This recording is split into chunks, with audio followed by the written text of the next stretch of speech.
Bienvenue à tous dans Data Vault pour tous. Aujourd'hui en mode podcast, on décortique les meilleurs concepts de modélisation orientée données. Un nouveau épisode. Comme d'habitude, épisode spécial est dans le cœur de la modélisation Data Vault et comme prévu, on s'attaque aux hubs, links et satellites. Et pour en parler, j'ai le plaisir d'accueillir notre cher Victor, notre architecte data, ami et collègue chez Nexabrains. Salut Victor, comment vas-tu ? Salut Mila, merci de m'accueillir. J'adore ce sujet, car comprendre le pourquoi et le comment des hubs, links et satellites, c'est comprendre la stabilité et l'évolutivité du Data Vault. On attaque directement. Victor, c'est quoi un hub et pourquoi c'est le point de départ de tout modèle Data Vault ? Super question. Le hub, c'est le concept métier le plus stable dans ton organisation. Il capture l'identité d'un objet métier unique en utilisant sa clé métier, son identifiant technique qui est un hachage de la clé métier, la source de la clé et le timestamp de la première capture. Concrètement, tu aurais un exemple pour visualiser ? Oui, bien sûr. Imaginons un hub produit. La clé métier peut être le numéro EAN ou le code à barre du produit. Le choix se fait en se posant les 5 bonnes questions. 1. La clé est-elle stable ? Est-ce qu'elle change au fil du temps ? Et ici, on cherche la stabilité de la clé. Deuxième question, est-elle un sens métier ? Est-ce que les utilisateurs métiers la comprennent-ils afin d'identifier la pertinence de la clé ? Troisième question, est-ce que la clé est unique pour l'entité métier ? Est-ce qu'elle identifie sans ambiguïté l'entité ? Donc on valide l'unicité de la clé avant de passer à la quatrième question. Est-ce que la clé est indépendante des changements opérationnels ? Est-ce qu'elle reste constante quelles que soient les modifications ? Et enfin, est-ce que la clé peut être facilement utilisée entre les différents systèmes opérationnels ? Et l'objectif ici, c'est de valider que la clé est facilement identifiable et utilisable quelle que soit la source. Une fois on répond par oui à toutes ces questions, bravo. Nous avons la bonne business key ou la clé métier qui sera intégrée dans le hub. Une fois la clé identifiée, on la hache pour créer la clé du hub. Et à chaque chargement, on ajoute les métadonnées. Date de chargement, et c'est la date à laquelle l'enregistrement a été chargé. Et la source des données, exemple CRM, ERP ou autre. C'est tout dans un hub, 4 colonnes, clé métier, hash du clé métier, date et source de chargement. Donc on ne met pas le nom du client ou son adresse ici ? Exactement, jamais d'attribut métier dans le hub. Pourquoi ? Parce que le nom, l'adresse ou l'email peuvent changer, mais l'identifiant du client est stable et ne change pas. Cette séparation entre la clé métier et les attributs garantit 1. La stabilité, vu que les valeurs des attributs peuvent changer dans le temps. 2. Facilité d'évolution quand les attributs changent. Tu changes du système opérationnel source ou un nouveau. Aucun impact sur ton entité métier stable qui est représentée par le hub. 3. L'auditabilité, car tu sais exactement d'où vient chaque identité métier. Donc, et si j'ai bien compris, un hub, c'est comme la carte d'identité de l'objet métier sans son compte. Exactement. Un hub est la liste unique des entités métiers, que ça et rien d'autre. Et c'est grâce à cette approche que le modèle Data Vault est scalable. Tu as un nouveau concept métier, tu ajoutes un nouveau hub sans casser le modèle existant. Tu as une nouvelle source d'attributs, tu ajoutes un nouveau satellite et aussi tu ne casses pas le modèle existant. Et si tu as une nouvelle relation entre tes entités, pareillement, tu ajoutes un nouveau link et tu ne retouches jamais à ton modèle existant. Super clair et merci beaucoup Victor pour tes explications. Avant de continuer, je me permets de vous demander, nos chers auditeurs et auditrices, si vous avez des questions. On est là pour répondre. Un petit commentaire en bas de cette vidéo et la team Nexabrains peut vous répondre. Alors, cher Victor, on a l'identité des objets métiers, mais comment on capture leurs interactions ? C'est là que le link intervient, Mila. Le link capture les relations entre hubs avec leurs clés. Si je prends un cas d'exemple concret, un client passe une commande. On identifie par exemple 3 hubs. Hub client, hub produit et un hub commande. Donc, on crée un link qui capture la clé du client, la clé produit et la clé commande. Et comme tous les objets Data Vault, on garde une trace des métadonnées, à savoir la source et le timestamp de capture de cette relation. C'est-à-dire, le link contient les clés hachées des hubs qui l'entourent et des métadonnées associées à la relation. Est-ce qu'on y met des infos métiers comme le montant ou le statut de la commande ? Jamais. On fait exactement comme dans le hub. Ces attributs sont stockés et historisés dans un satellite. Mais jamais dans le link. Le link est purement structurel. Il assure la traçabilité des relations et l'historisation de l'existence de la relation dans le temps et évidemment la gestion de toutes les cardinalités. Je reprends notre exemple. Le client Toto passe une commande le 1er juin 2025 du produit Popo. Donc, on insère dans le link avec la source ERP et le timestamp 1er juin 2025 à 10h15 par exemple. Si plus tard la commande est annulée, on ne supprime pas le lien, car le fait qu'elle ait existé est une réalité métier à historiser.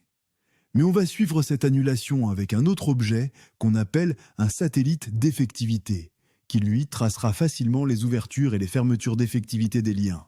On trace tout et on garde tout avec DataVault. Pas de suppression et pas d'update des lignes déjà captées. Donc si je veux connaître l'historique des commandes d'un client, je requête le link et j'ai tout l'historique de ses relations avec les commandes. Exactement, c'est ce qui fait la force du DataVault. Tu as l'intégralité des événements passés dans tes données sans destruction. Ok, donc si j'ai bien compris, un link relie forcément des hubs, c'est-à-dire il représente la relation entre plusieurs entités métiers, mais j'entends parler souvent de Unit of Work. C'est quoi? C'est un objet DataVault? Super question Mila, et tu n'es pas la seule à la poser. Car le Unit of Work est souvent confondu avec un objet de DataVault, alors que ce n'en est pas un. Concrètement, le Unit of Work désigne l'ensemble des informations capturées en même temps, dans le même lot de données, provenant de la même source, au même moment. C'est un groupe logique de données cohérentes que l'on charge en une seule fois dans le DataVault pour garantir l'intégrité et l'alignement temporel entre les hubs, les links et les satellites insérés dans la même opération. Possible un exemple, Victor? Exemple concret pour clarifier, ok. Je reprends avec notre commande passée par client Toto qui a acheté le produit Popo. Dans le même lot, tu as toutes les infos métiers de cette commande. Ton fichier, à cet instant, est ton Unit of Work. Quand tu charges dans le DataVault, tu références tes objets métiers, les hubs clients, hub commande et hub produit. Ensuite, tu crées le lien entre tes objets. Victor pour toutes ces explications.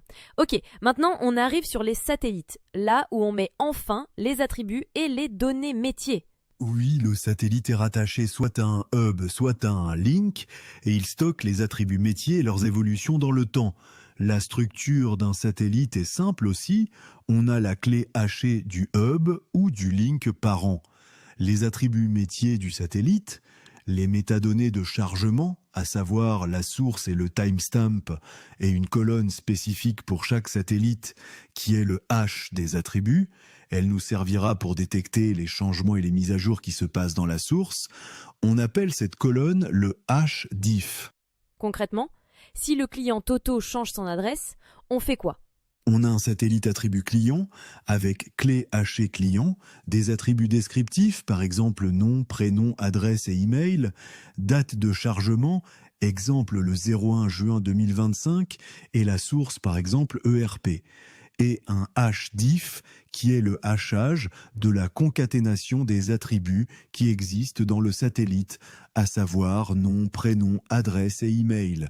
Si l'adresse change le 15 juin 2025, la capture se fera dans DataVault avec la comparaison de la dernière situation du client par rapport aux nouveaux données du même client. Et c'est simple, en comparant les hashdiff des deux situations. Dans notre exemple, le hashdiff du 01 juin 2025 est différent du hashdiff du 15 juin 2025, vu qu'on a une nouvelle adresse.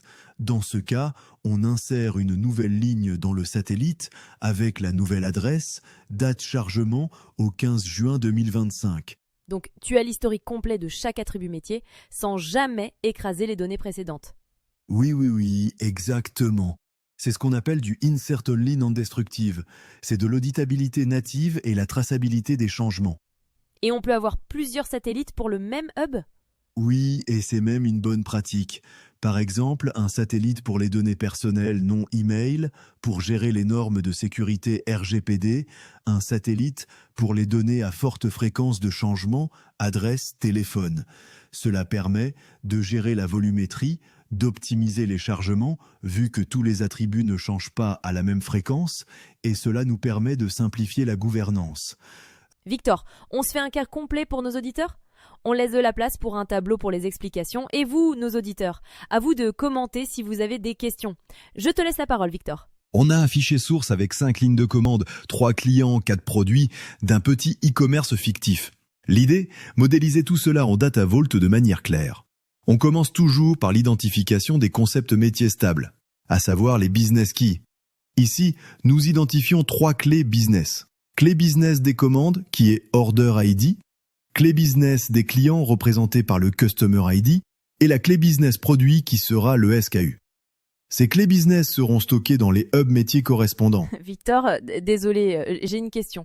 Si j'ai bien compris, les idées sont les business keys. Non, Mila, il faut identifier les clés les plus stables. Les ID techniques peuvent changer d'un système opérationnel à un autre. Donc, les ID ne sont pas des vrais business keys. Juste pour notre exemple, on a choisi un seul métier et un seul fichier source. Mais il faut faire attention à cela. N'hésite pas à regarder la vidéo sur notre chaîne Mexabrains pour savoir c'est quoi les questions à poser afin de bien choisir la business key. Merci Victor et désolé pour l'interruption. On a choisi la business key qui sera dans les hubs, c'est bien ça ? Effectivement. La première étape cruciale et très importante dans le processus de modélisation Data Vault, c'est l'identification des hubs. Bien sûr, à travers les business keys. Ces hubs permettent de centraliser l'identité métier, indépendamment des systèmes sources. J'ai encore une question. Je vois dans ton exemple que la liste des clés est distincte dans chaque hub. Même si le client a passé plusieurs commandes, je ne l'ai vu qu'une seule fois dans le hub client. Exactement. On ne crée qu'une seule ligne dans le hub par clé métier unique. La définition d'un hub, c'est la liste unique des objets métiers. Donc oui, un client, un produit ou une commande n'apparaît qu'une seule fois dans son hub correspondant. Ok, maintenant le fameux link. Et on va utiliser un seul link ici. Car dans ce scénario, on modélise une unit of work entre les 3 concepts. Commande, client et produit. Donc le link agit comme le point pivot de l'événement métier complet. Exactement. Et chaque ligne dans notre fichier source sera représentée par une ligne dans ce link, identifiée par son hash key, calculé sur Order ID, Customer ID, SKU, plus éventuellement la date de commande. Date de commande, ce n'est pas une business key, elle doit être présente dans un hub, non ? La commande, le client et le produit dépendent de la date de commande. Donc c'est une 4e hub. Bonne analyse, Mila, mais il te manque un élément clé. La date, dans notre cas, est une clé de dépendance dans ce lien, et on la nomme le dépendant child key. Elle ne représente pas un concept fonctionnel à part entière, mais la relation entre les autres objets dépend fortement de cette information. Le dépendant child key sera représenté dans le link pour tracer la relation entre nos hubs. C'est clair et merci Victor. Je pense qu'on va faire une vidéo dédiée à ce point du Dependent Child Key pour bien comprendre le fonctionnement. Et si j'ai bien suivi ta logique, maintenant on passe aux satellites ? Maintenant, on ajoute la dimension historisation et contexte avec les satellites.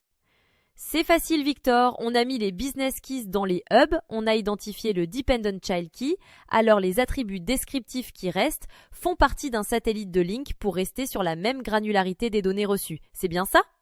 Mila, non! Le découpage des satellites est une bonne pratique de modélisation à ne pas ignorer. Tous les attributs que tu vois dans notre fichier source doivent suivre leur métier correspondant forcément. Regarde, le Customer Name et Customer IDs dépendant de l'entité client. Donc c'est un satellite lié au hub client. Product Name, Product Description et Product Price, c'est des informations relatives au produit. Dans un autre satellite, mais pour le hub produit. Et ainsi de suite pour tous les attributs. Donc, tu sépares les attributs selon l'objet métier auquel ils appartiennent et tu ajoutes un satellite sur le link pour capturer les attributs spécifiques à l'acte transactionnel. Exactement, cela permet de capturer les changements dans le temps sur chaque entité indépendamment. Cela permet aussi de respecter les principes de Data Vault et évidemment d'historiser sans impacter les autres objets. Regarde, on reçoit le 2e jour le même fichier source avec 2 nouvelles commandes et une mise à jour d'une ancienne commande déjà présente dans le modèle. Dans le Hub Client, on ne capte que les nouveaux clients. On ne duplique jamais. Et n'oublie pas, c'est une liste unique des objets métiers. Et de la même façon pour le reste des hubs. Pour le link, c'est exactement pareil. On n'aura que les nouvelles relations, les anciennes sont encore disponibles et valide. À la fin, les satellites se mettent à jour par chaque nouvelle information, une correction de l'adresse mail du client 1, une nouvelle ligne à partir de ce jour apparaît dans le satellite pour tracer cette mise à jour, un nouveau client, une nouvelle ligne dans le satellite pour initier les informations de ce client dans notre data vault, la commande 2 est modifiée avec une nouvelle quantité, pareil, le satellite trace que la mise à jour a été faite à ce jour avec la bonne quantité, on trace tout, on insère toutes les nouvelles données captées à partir de notre système source et on garde facilement l'historique de tous les mouvements d'informations. On ne duplique pas non plus les informations qui n'ont pas bougé, comme par exemple les informations du produit 1.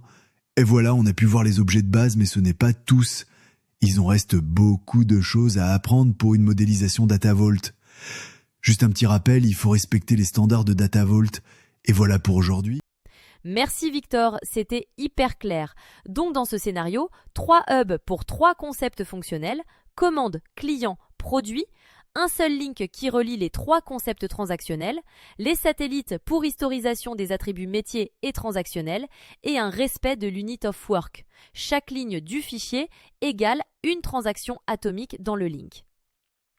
Si cet épisode vous a été utile, partagez-le à vos collègues, abonnez-vous à notre série Data Vault pour tous et écrivez-nous vos questions ou cas pratiques que vous souhaitez que l'on modélise ensemble en Data Vault. Un mot pour la fin, Victor ? Merci à tous et n'oubliez pas, respectez les standards, simplifiez, automatisez et tracez vos données. À très bientôt. Merci et à très bientôt.